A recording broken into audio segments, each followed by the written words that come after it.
Good afternoon. We're just allowing people to join us, but we'll start shortly. Thank you.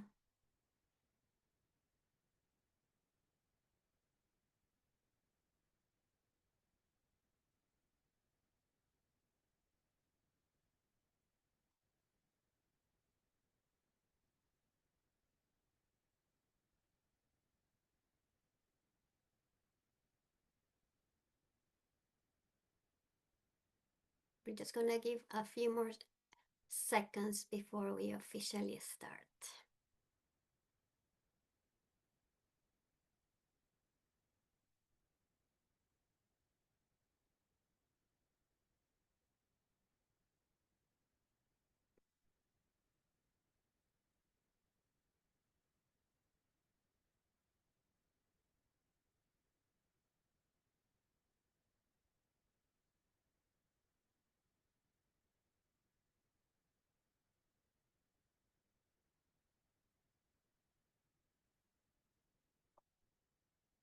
Right, we're gonna start now. My name is Susana Cordova. I'm the head of the international trade team here at the Greater Manchester Chamber of Commerce, and it's a pleasure for me to welcome you today to our webinar, UK India Trade Horizons, where we're gonna be looking at the new trade agreement and how companies in the region can benefit from it.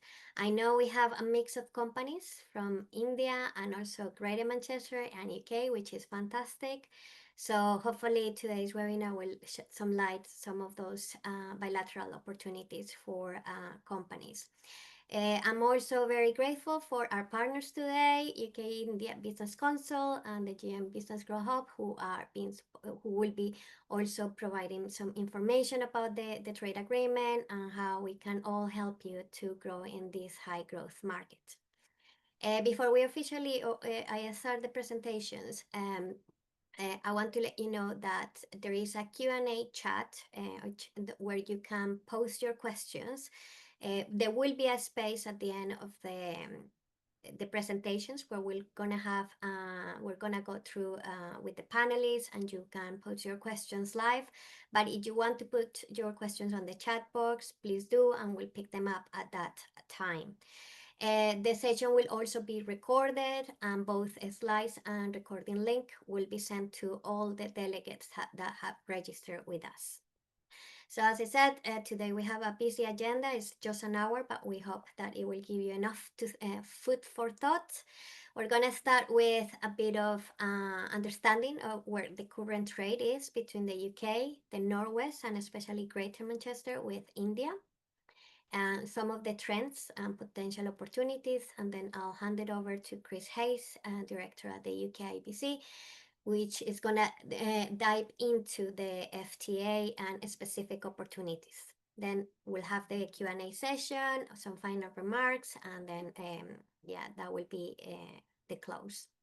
So because we have so many new companies, some are familiar with the Greater Manchester Chamber, some others aren't. I just thought I will give you a very brief introduction who we are. We are the largest accredited Chamber of Commerce in the UK. We've been around for more than 230 years. Whilst we cover 10 local authority areas within Greater Manchester, we do have members from across the UK and also from overseas. We have about 4,200 members across all sizes and sectors, and about 3,000 of those businesses are proactively, trading internationally. We offer a wide range of support, ranging from PR, networking, policy and representation, research, international trade services, which I'll explain a bit more what we do. We host about 200 events annually, and that gathers about 10,000 delegates per year. We also work very closely with a wide range of partners, both in the UK and globally, and through these partnerships, we cover about 90 markets. So in terms of international trade support, we work with both UK and overseas companies in every stage of their internationalization journey, and some of our services include market entry services, UK and overseas, from readiness assessment, market identification, partner finding, training courses, export, import, customs, but also latest regulatory updates for traders. We offer compliance services, rules of origins, tariff classification, export controls, VAT, and so forth. We are the largest provider of documentation services in the north of England. That means certification, legalization, apostille, and notarization services related to UK and ARA certificates of origins, invoices, import certificates, ATA carnets, etc. We're also a customs broker. So we offer export import customs clearance, IPAS, GBMS, transit, and other services. And we also work with a number of partners in terms of getting paid services, offering you letters of credit, credit checks, cargo insurance, and so forth. And there are a number of resources that members and non-members can access, from our international trade events calendar to our trade hub, and most recently added our US tariffs resources hub. Any member, any company across the UK or overseas can register in our trade hub and access all these free resources. These are some events. I'm not going to go into the detail of this because you'll receive the slides, but we have a wide range of training courses and market events that you might be interested in joining. So that's it in terms of the introduction to the chamber. And right now I just wanted to start the webinar with a bit of an introduction where we are in terms of trade with India at the UK, the Northwest, and Greater Manchester level. So our total trade with India as of 2024 was for reach 42.6 billion worth of trade, and that's both export and imports, and that represents about 2.4% of the total UK trade. However, as you can clearly see in the slides, we have seen some important growth since 2019, despite a bit of a decline in 2020, as most of the world experienced. And by 2024, total trade has almost doubled in the past 6 years, and both exports and imports have also grown. We're gonna look first at the trading goods, and again, trading goods accounts for 17.8 billion, which means that actually our trading services is stronger with India than is our trading goods. So total exports are about 7 billion. That's 2% of the total UK exports, is about 41% of the total exports to India. So about nearly 60% of our exports are actually done to services. And in the last 6 years, we have experienced a 52% growth in terms of our exports. In total imports, about 11 billion. It makes just about 1.82%, 82% of the total imports. It's about 42% of the total imports, and we have experienced just a small growth of 28% compared to the growth that we have experienced in exports. So where are we in terms of being a partner to India? So we are actually the sixth largest, and the India is the 14th largest export market for the UK. And we have seen some important growth, as you can see in the slides, but we can also see that some of our China, other Netherlands are doing far better than the UK is. So again, this outlines some of those opportunities that the UK might not be capitalizing, but trusting that the FTA can help increasing those.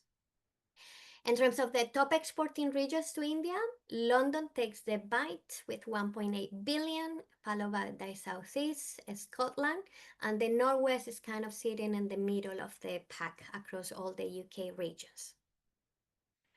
When we look at the fastest growing export growth, the picture is slightly different, as you can see. Northern Ireland, which is smaller, has grown 149%, followed by West Midlands, and London still having some significant growth. The Northwest has grown about 32%, and the whole UK about 50%. So most of the regions have experienced a two-digit growth in the past few years. In terms of the top exporting sectors, the three sectors that you see in the slide make for nearly 82% of the total exports, and this is only in goods, right? So we have manufactured goods, machinery and equipment, and crude materials. However, when we see up across the board all the sectors and what has happened since 2019, we're seeing that other sectors which are not contributing a lot to the total exports have seen some significant growth, such as commodities. We still see some growth in manufactured goods, which is a large contributor of our exports. But it's worth noting some of the export growth in the food and drink sector, which both have grown about 100 and 49% respectively. I think this outlines some of the potential opportunities that we have to continue growing in India. In terms of the ranking in imports, UK is the 21st largest supply market for India, so we're quite a long way compared to the likes of Germany.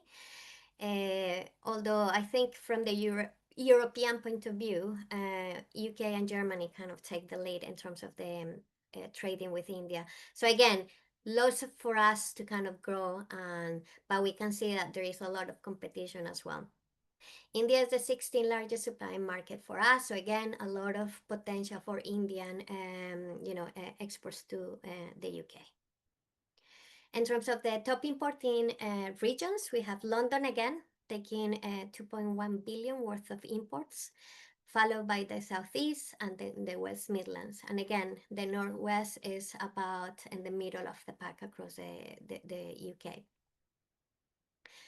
In terms of the fastest export regions, we see London again with some significant growth, Wales and West Midlands, and the Northwest only has grown about 8% compared to other regions.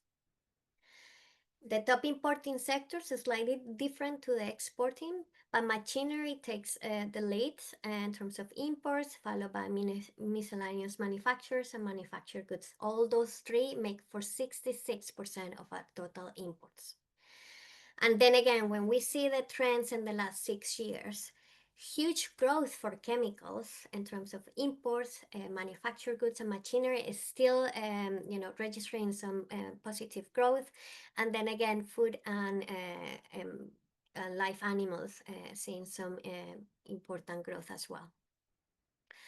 When we look more at the Northwest region, we can see that Greater Manchester takes the lead in terms of the number of companies already exporting to India and also the export value. And this is followed by Cheshire and both Cheshire and Merseyside.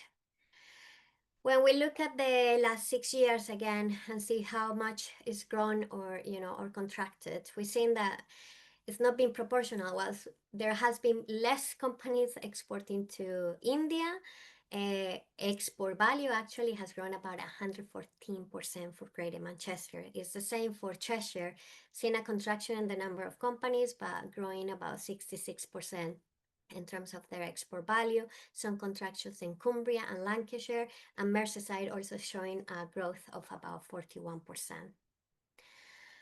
In terms of the imports, Greater Manchester again is a very important partner for Indian companies. We see that takes both the lead in the number of importing companies and the import value. We have nearly 3,000 businesses proactively importing from India, so that's also an important point.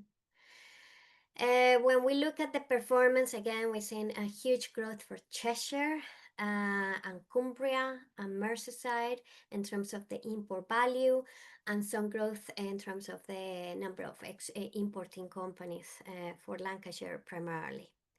For Greater Manchester, we're not seeing that much growth, just 2% in number of companies, but a bit of contraction on import value. So what is the picture for Greater Manchester? As of 2023, we had about 700 companies proactively exporting. Seen a bit of contraction, but in terms of export value, we've seen 114% growth, as I mentioned before. And as of 2023, we were exporting about 193 million worth of goods. In terms of imports, about 1,100 businesses already importing, a bit of growth in the number of companies.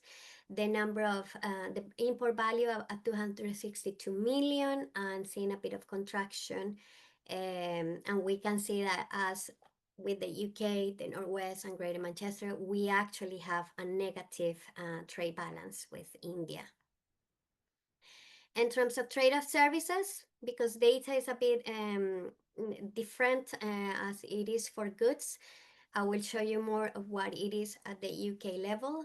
As I said before, we trade more services than we do in goods to India, and the total trade as 2024 reached about nearly 25 billion worth of services. In terms of exports alone, it was about 10 billion, and imports about 15 billion pounds. We can see that both in exports, it makes nearly 60% of the total exports to India, and it's very similar for the import. In both cases, export and imports, we've seen significant growth, 118% growth in exports and 130% growth in imports. So again, significant growth. And this is not, it's important because for Greater Manchester, India has become a very important market. It is no surprising that we have the likes of the Manchester-India partnership, and because we recognize the importance of this market for our city region. In terms of the top exporting sectors, we have travel, making nearly for 71% of the total exports, followed by other business services and transportation.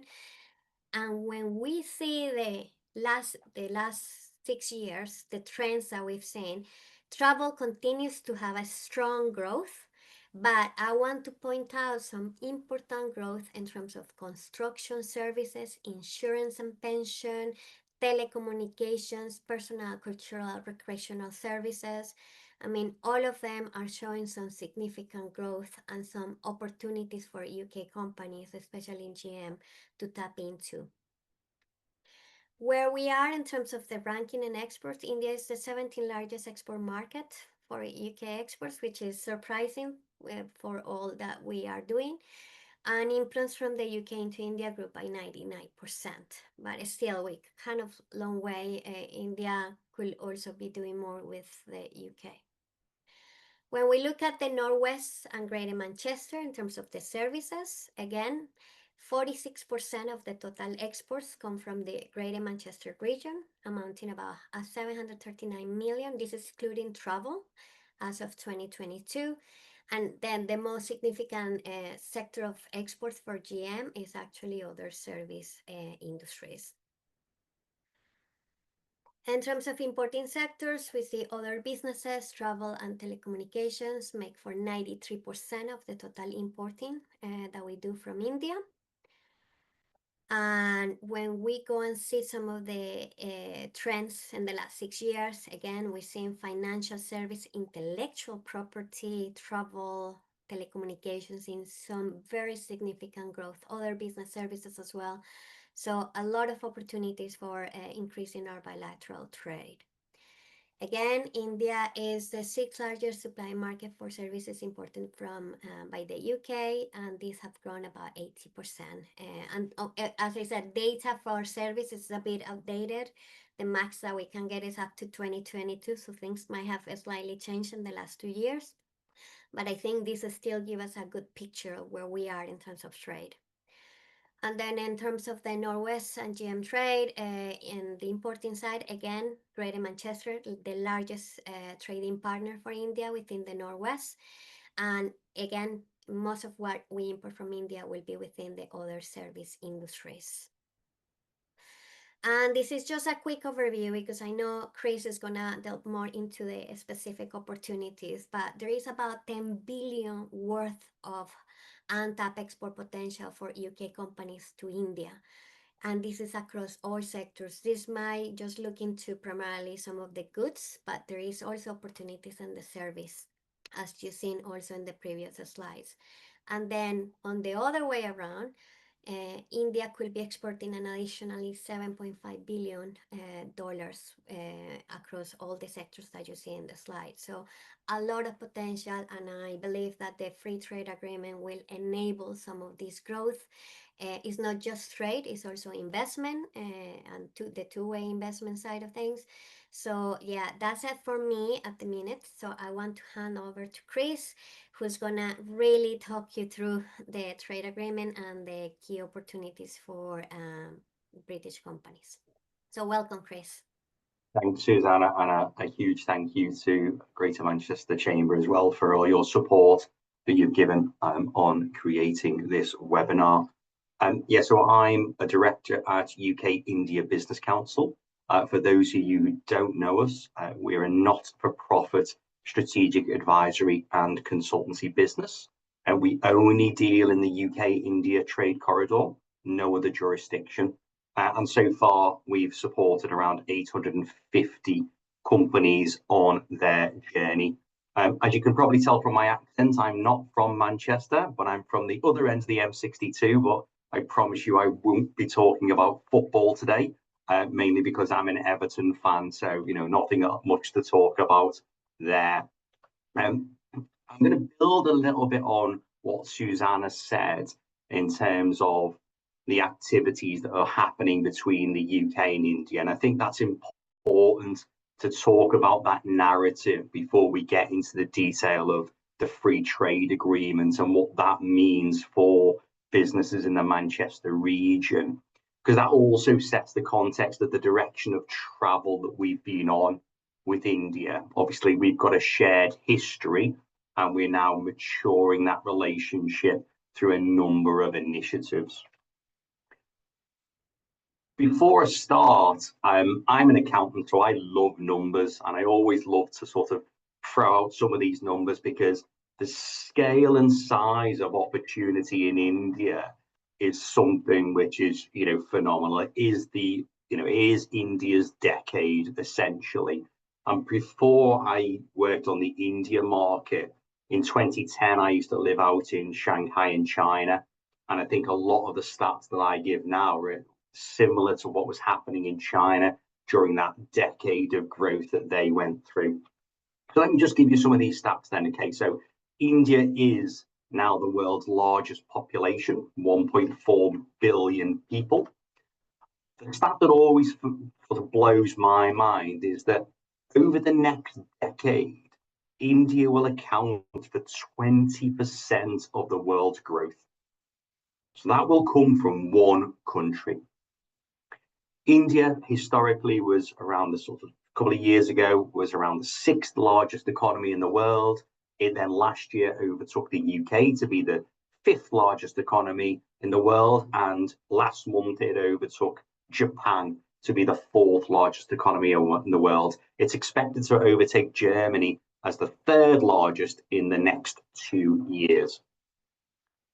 There is a huge growing middle class in India as well, and it's estimated, depending upon which sort of figures you use, it's around 400 million middle class that are currently in India.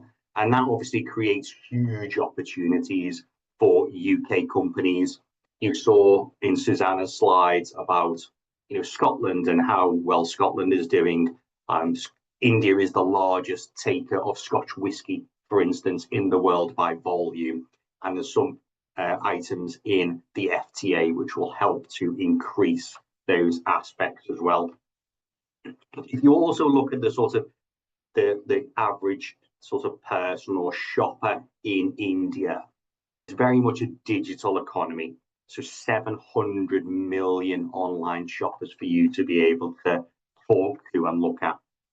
Another phenomenal stat, which I always like to say, is that again, over the next decade, 25% of all new global growth in car sales will come from India.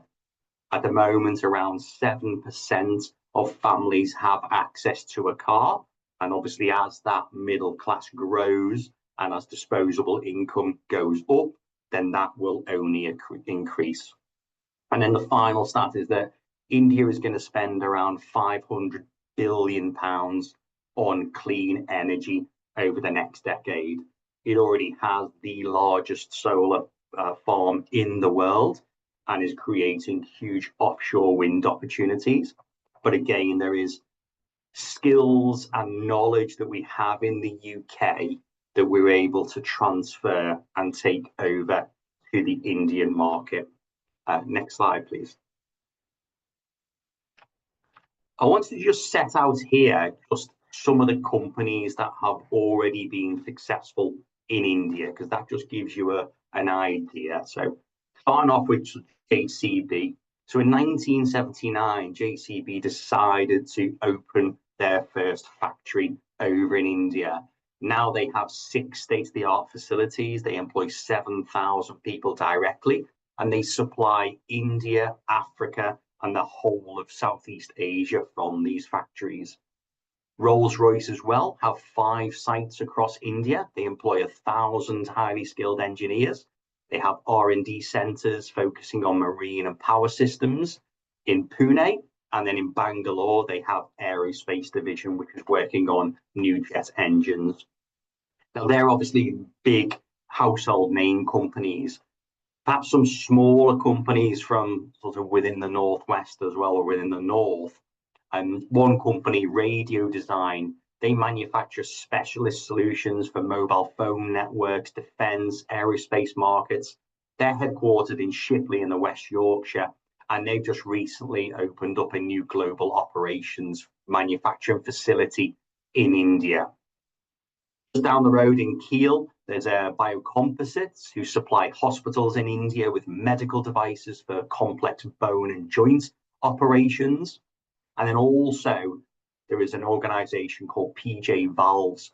They're a global manufacturer and supplier of energy valves. They've started their journey with UK India Business Council, and now, as you can see from that sort of top slide, they are the 5th fastest growing company in India. But more importantly, if you look at those fast growing companies, to sort of talk to what Susanna spoke about, those sectors and the opportunities and growth, you can see in there everything covered from technology, business services, energy, financial services, industrial products. So these range of companies are growing exponentially because of the opportunity that India offers. Next slide, please. And that's really important because India is also on a mission to attract manufacturers. It wants more business. Just to give you another stat, which will definitely blow my mind, I'm sure it'll blow your mind, is that India is on a transitional journey. It wants to be self-reliant by 2047. And to do that, it needs to create 1 million jobs a month. Just let that sink in for a second, 1 million jobs a month. And to do that, what India has done is created what's called the production-linked incentives. So these are routes to market that can help businesses to establish, to grow, and as the name suggests, within certain key sectors, you are incentivized depending upon how much of that product that you can produce. So the scheme was launched in 2020. It covers 14 industries. Electronics and manufacturing and parallel semiconductor investment plans account for around of half the £40 billion that has already been paid out in subsidies over the last 5 years. But I just wanted to give you an overview of the breadth that this covers. Some of the key areas that are currently covered include automotive components, electric vehicles, aviation, semiconductors, medical devices, renewable energy, telecoms, and drone technology. And the scheme really is looking at swapping some of those imports to local manufacturing input. And that's really important because the Make in India initiative, which is the Prime Minister's drive to create those 1 million jobs per month, is one of the key focuses that businesses have to consider when dealing with India. Next slide, please. Before I sort of deep dive into what's happening with the FTA, I just wanted to give you some stats about the relationship that the UK has with India, because it really is a two-way relationship. India remains the second largest investor in the UK, according to DBT. So there's 954 Indian-owned companies that operate in the UK, including Tech Mahindra and Hero Cycles in Manchester. Together, those 954 companies have a combined turnover around £51 billion, and they employ 100,000 people. On the flip side, over in India, there's 634 UK companies already operating over there, and they have a similar turnover, around £49 billion in total, and they employ around 700,000 people. To get to where the FTA is at the moment, we've been on a journey really with India over the last couple of years, and Susanna showed in her stats how that's affected on the trade side. So in 2021, we signed the Comprehensive Strategic Partnership, and that really drove that increased collaboration. Before then, as Susanna mentioned, trade stood at £23 billion. By 2024, that had almost doubled to £43 billion. And that really laid the groundwork for the UK-India Free Trade Agreement, which was finalised on May of this year after 14 rounds of negotiation. And it really was a sort of a huge trade deal. So many people in the world sort of stood up and took notice, because when you have the fourth largest and the sixth largest economies coming together to do a trade deal, it's really, really important, especially given some of the narratives that are coming out at the moment around tariffs. In terms of the high level detail, the FTA is expected to add a further £26 billion worth of trade and investment to that figure that had already doubled. 60% of that will come on the UK side. Historically, India has had very high barriers to entry, and some of the tariffs I'll come on to in a minute. So we are expecting a disproportionate opportunities in the UK. And that will create around £4.8 billion worth of additional GVA per year for the UK. Next slide, please.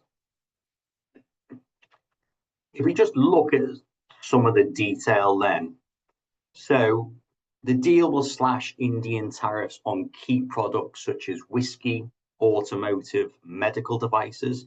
But more importantly, it will lock in reductions on 90% of UK export tariff lines to India. So almost all sectors will benefit from this free trade agreement. As well as the tariffs, there is also a commitment from the Indian government for faster customs clearance, which can sometimes be a challenge for businesses, and also simplified procedures in terms of the import and export of goods between the UK and Indian companies. And really, this gives UK companies a competitive advantage. It's worth noting at this point that India is currently negotiating a free trade deal with the US. It's also negotiating with Europe. So we have a window of opportunity that we've really got to seize. There'll also be greater market access in telecommunications, financial services, professional services, so some of those lines which Susanna touched on outside of the sort of the traditional goods market. And that will help in terms of localized finance solutions as well for key companies. Next slide, please. So just drilling down into a couple of different areas. So advanced machinery is currently one of our largest exports to India, and we'll see the tariffs reduced from 33% down to 0. Now that's going to be over a 7-year period. And that really matters because, as we've seen in some of those previous slides, the US and Germany are doing far better than we are in those areas. And this gives us that competitive advantage. And in particular, as I mentioned before, that £500 billion worth of energy investments that are happening, the UK is really a leader in those key areas. In terms of the automotive, this is probably one of the biggest opportunities that I see. And this is not just about the cars, this is about the entire supply chain. So those tariffs go down from 100% at the moment down to 10%. Now, agree, this is under a quota system on the first 100,000 cars. But last year we sold 101,000 cars to India. So the vast majority of those will be covered. And obviously, as we mentioned before, 25% of all global growth in the automotive will come from India. So again, everything in the supply chain on the automotive sector, we'll see a huge benefit. Again, The alco-bev market in India is very fast growing. Historically, tariffs sat at 150%, and that will be reduced immediately on the signing or the ratification of the agreement down to 75%. And then over a 10-year period, they will reduce down to 40%. As I mentioned previously, India is already the largest importer of Scottish whisky by volume. Therefore, obviously, the whole of the alcohol industry will benefit from this new opportunity. And then finally, on the pharma side, easier regulation, easier approvals, again, a huge health sector and opportunity there. And India is currently the world's largest manufacturer of vaccines. One area that I didn't quite cover in here is that as part of the negotiations as well, UK companies will be able to bid for one of the 40,000 tenders that have been offered as part of this agreement, which total 40 billion. Bear in mind, obviously, you will need to have a local partner to help you with those tenders. But again, bringing that opportunity about that co-collaboration, that working together. We saw during the COVID crisis when the UK and India came together to create the AstraZeneca vaccine, how we were able to use our strengths and technologies to actually come up with a solution for some of the world's biggest challenges. Next slide, please. So I guess given all that, I guess the big question then is well, where do I start? And as I mentioned before, UK companies have a competitive advantage that we need to take hold of because this is a finite window. Other trade deals will be getting struck, and businesses, obviously from all over the world, want to trade and work with India. Also worth noting that India is huge. So I've given you some of the stats at the start, 28 states across India, and to fly from the very north of India to the very south is around 4 hours. So that's the equivalent of Manchester to Greece. So let's, think about all those different regions. You have different governments, you have different languages, you have different business environments. So again, that's something to sort of build into your planning when you are considering the Indian market. So we have this sort of methodology that we use, so the PEN methodology. So obviously to start with, it's around planning.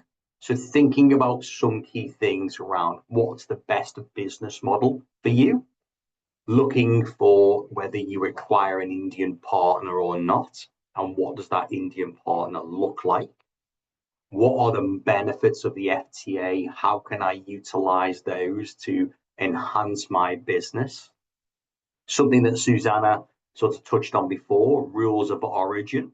That's quite strict. So again, if you're importing products from other regions, how does that impact on your product when you're then exporting it out? Obviously, all of the HMRC documentation that goes with it, understanding your tariff codes, and then mapping that across to the FTA and the particular tariff benefits that will come down from that. In terms of the sort of evaluation, some of the challenges we see is around that competitive landscape. So India is an incredibly price-sensitive market. So trying to work out where does your product or service fit within that landscape.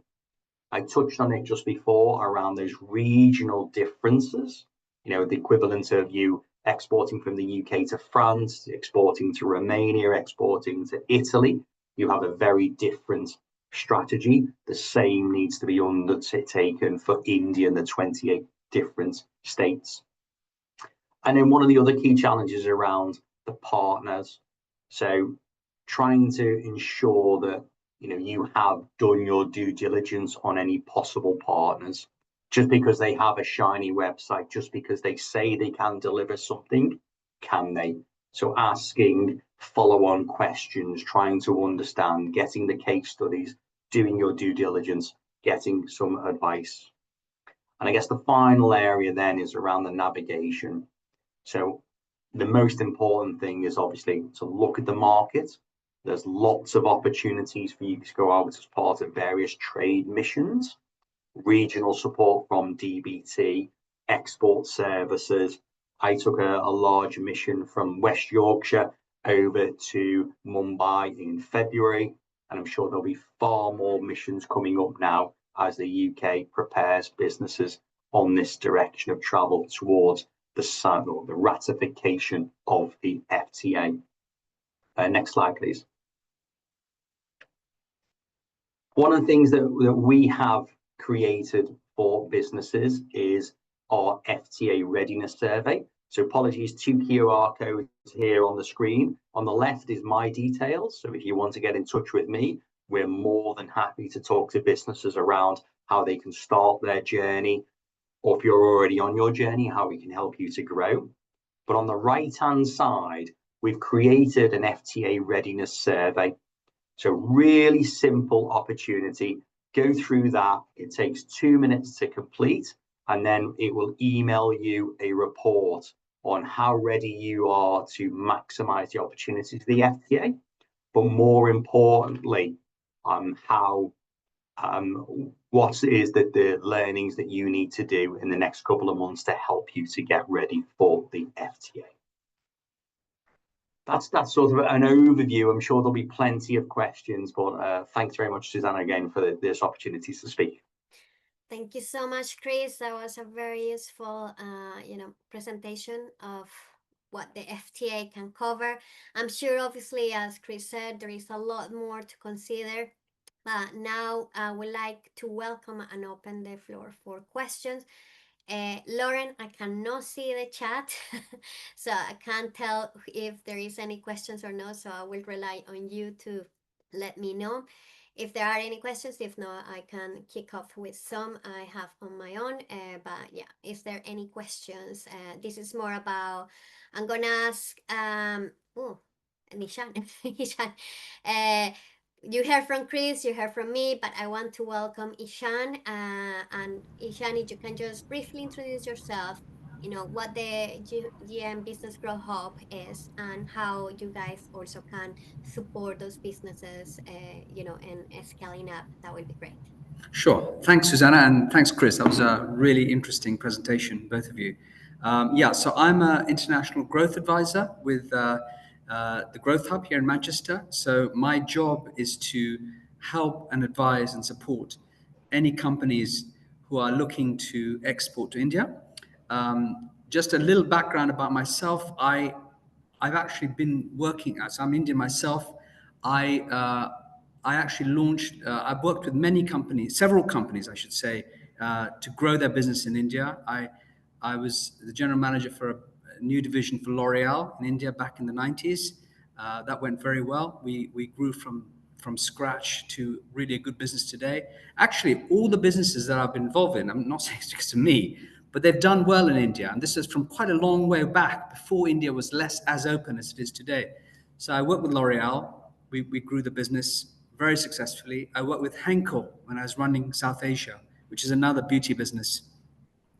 I worked with a French lens company, spectacle lens, Essilor. They are now market leader. And they sell to all the opticians all over India. And then I worked for a software company, Symantec.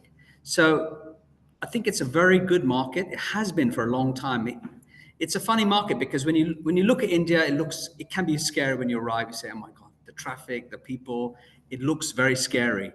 But at the bottom of it, it's quite Western orientated. The middle class is very open to Western brands, English speaking. It's still not the most competitive market, I would say.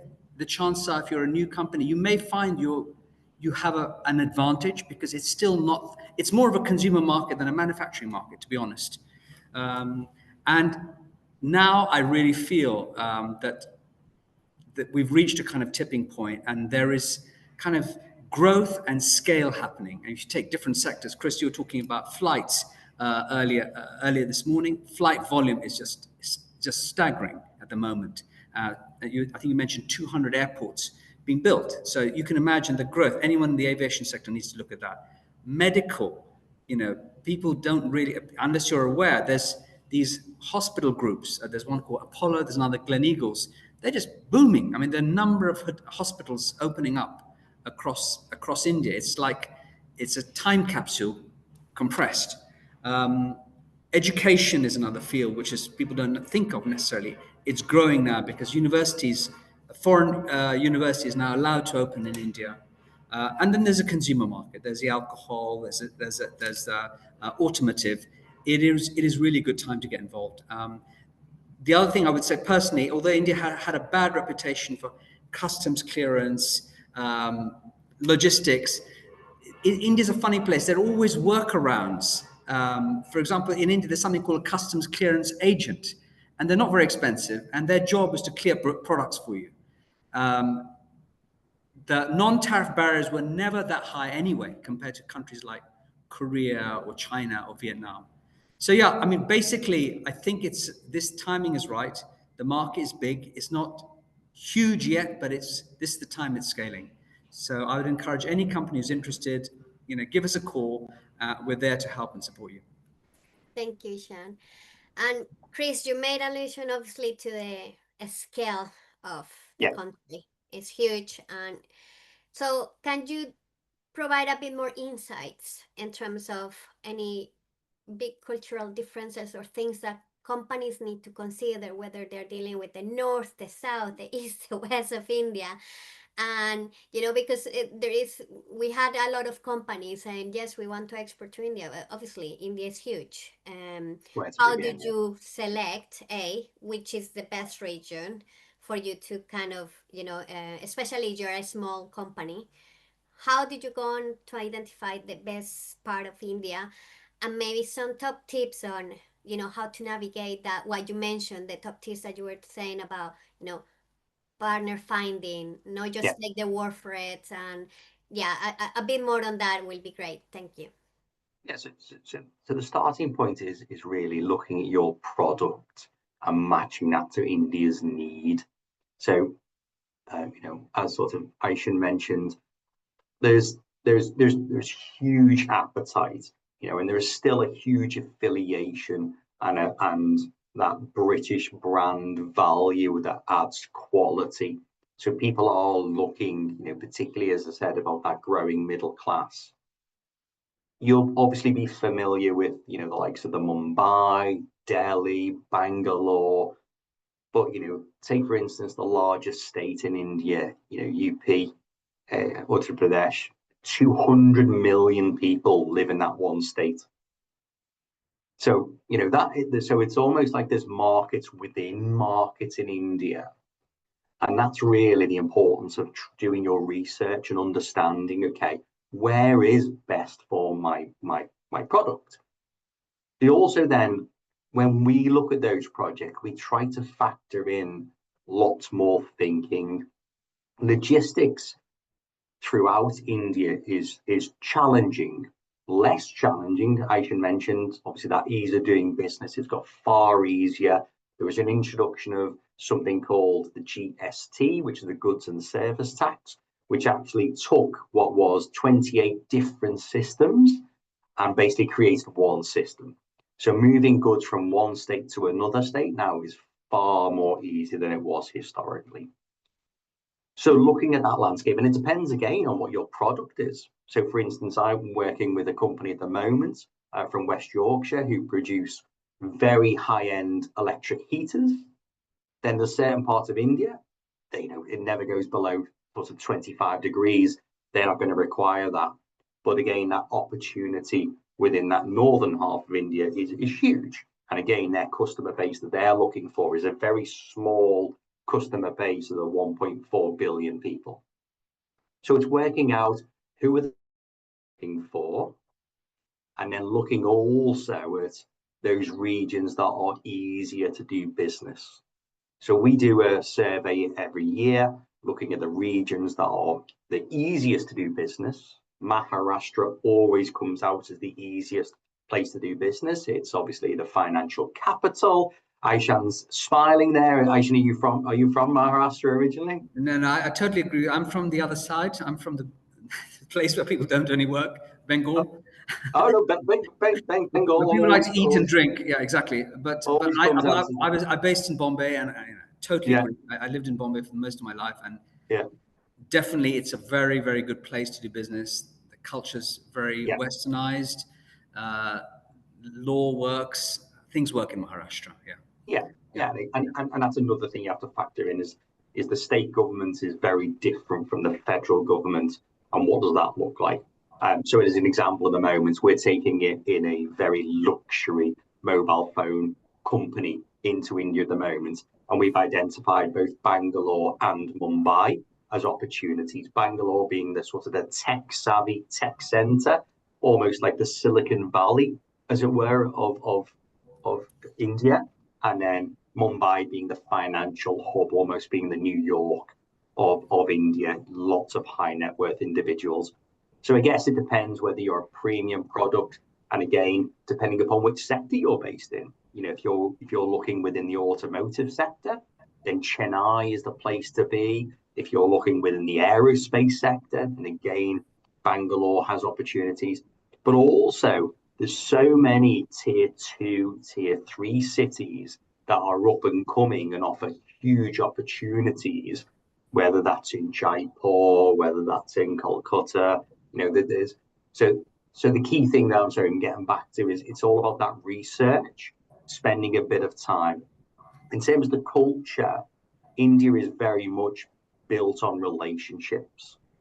Those companies that I mentioned didn't go in with we're gonna succeed in the first 12 months. If you do, then India, if you've got that mentality, sorry, India's probably not the right market for you, or you will end up being disappointed.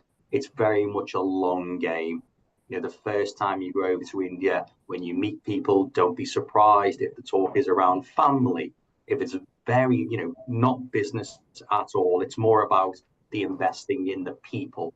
And interestingly, I gave a speech recently where I was talking about how that's so important across the whole of Asia, and how unfortunately, for some reason, in the UK, we've lost that and we've become very transactional, more American style. Whereas actually, business, a bit like when you find your partner, it's based upon, finding out, are you suitable?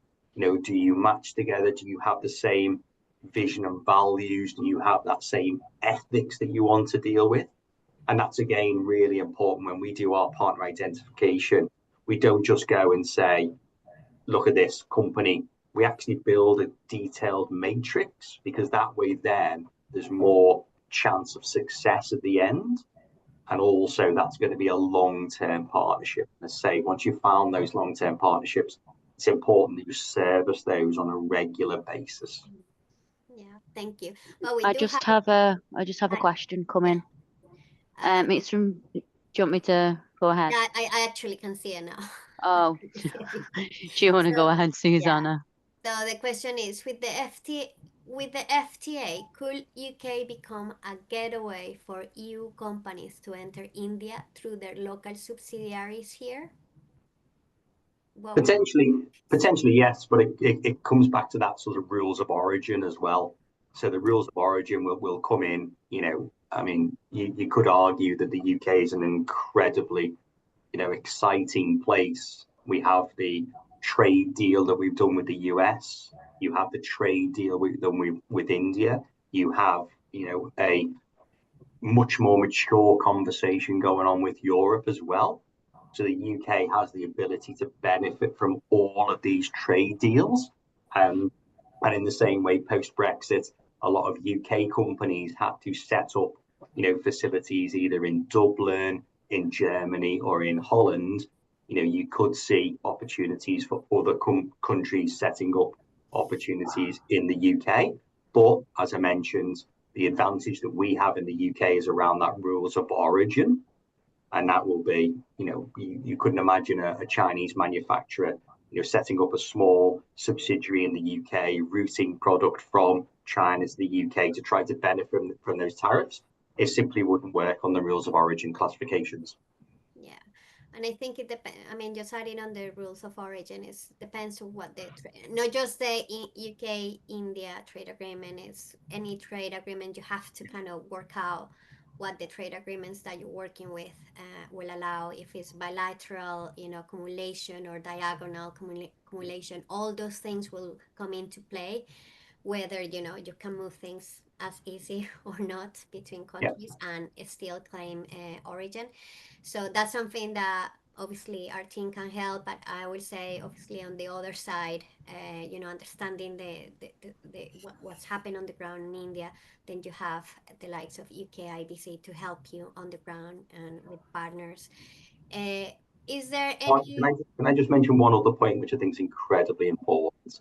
I think you touched on that just slightly before around, you know, we've talked about sort of the UK into India, but also let's not forget there is lots of companies out there at the moment, and you'll have them obviously within the Greater Manchester region who are looking at their supply chain and realizing they're all concentrated perhaps in a geopolitically difficult area, and we're all hearing this sort of phrasing, ensuring, nearshoring.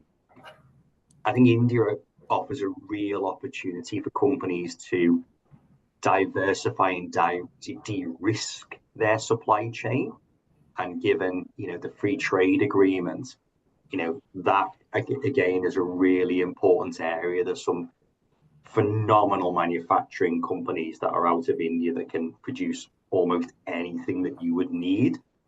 So again, just to reiterate, if there are businesses that are currently worried about their supply chain, perhaps they're sourcing from the US with obviously what's going on, understanding what tariff is going to be, is going to be exposed to mid-sea, or what's happening, with China, then again, India does offer us a credible alternative. And again, through the chamber or through ourselves, we're happy on that side. And I will add that if you're also looking beyond not just your supply chain, but also expanding to other markets, having maybe Indian partners might be crucial for the likes, in the Middle East, where we're seeing a huge growth of, India input and trade.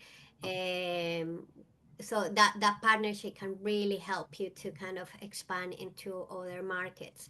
So we have another question, and then I'll just do one more before we close to an end, because we're almost down to 1 o'clock. But when the free trade agreement will be implemented? Not an easy question to answer, unfortunately. So we've done the agreement. That is now, as with all agreements, it's with the lawyers. So they'll be sort of finalising the text. And obviously, once we have that text, we'll have far more greater detail around the different commodity codes and what is involved in that. We're hopeful there will be a signing in July. And then once that's signed in the UK, that then has to go through ratification in Parliament. The previous trade deal, which was the Australian trade deal, took over a year to be ratified through Parliament, but we're expecting that this will take a lot less time. The previous government obviously didn't have as strong a majority as the current government has, and also there was a lot of learning that came from the Australia trade deal.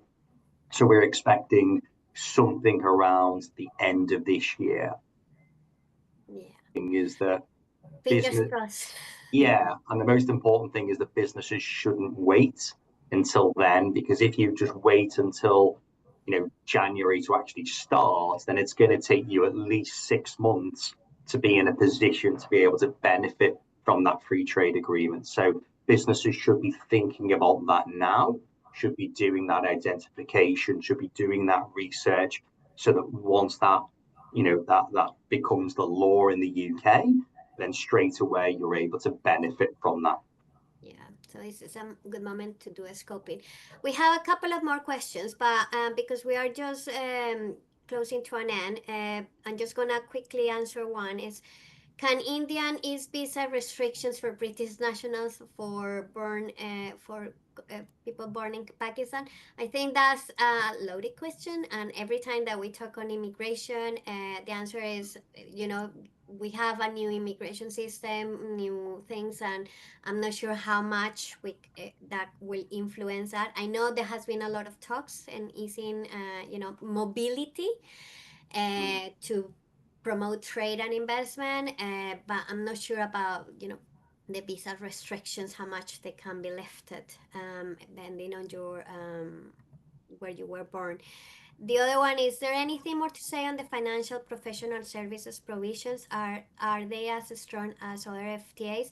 I will leave this. So I will say, if you're interested in having a one-to-one with Chris or somebody from his team, what we'll do is, when we send the follow-up, you'll get the chance to book a one-to-one with them, and then you can ask more specific questions, and hopefully they can provide more insight depending on what your company is and the sector that you operate in. Because yes, we are drawing to an end. And Ishan, before we go, one more thing. If you want to give one more tip about people that want to do and grow successfully in India, what will that be? So I think finding the right place to start in India is important. Um, cost cost can be surprisingly high in India once you start, if you have to send staff out. So that's another factor to bear in mind. Um, but on the other hand, I think you can get good people. Bear in mind also, outsourcing, that's always been very big in India. So there's many companies we work with getting all their IT done, tech development done in India. That's really easy, an easy one to get done. Yeah, so that'd be about it. Thank you so much. Well, we are now just 1 minute after one. So I just wanted to say thank you to both Ishan and Chris for joining us today, for everybody who joined us as well. Lauren, if you can just launch the poll, for just give us your feedback on how you found today's event, so it helps us to improve going forward. As I said, the slides and the recording link will be sent to all delegates after this event. Just give us a few hours until tomorrow, so we can send everything. Everything will be uploaded in our Trade Hub, and as I said, it's free to register, and you can download, and you can also access slides and recordings from previous webinars that we have hosted across all different markets, and also on technical related um, stuff related to trade. So if you can help us with a bit of feedback on this, that will be great. I'm just gonna leave there. If you have any other questions, as I said, on our follow-up, you'll get the chance to book a one-to-one. If you also want to meet with Ishan or somebody from his team, then just let us know and we'll put you in touch, so you can arrange that with them. And the same with our trade team. And as I said, there is plenty of, we made a lot of emphasis on rules of origin, and that's an area that the Chamber is well placed to help. We do have a few training courses that we run face-to-face, virtual or hybrid, that, whether you're here or in overseas, you can join us. So if you're interested, also let us know, and we'll send the information post-event. Otherwise, I want to wish you all a nice afternoon, and we shall see you next time. Thank you so much. Thanks, Thank Susanna. you, Thanks, everybody. everybody.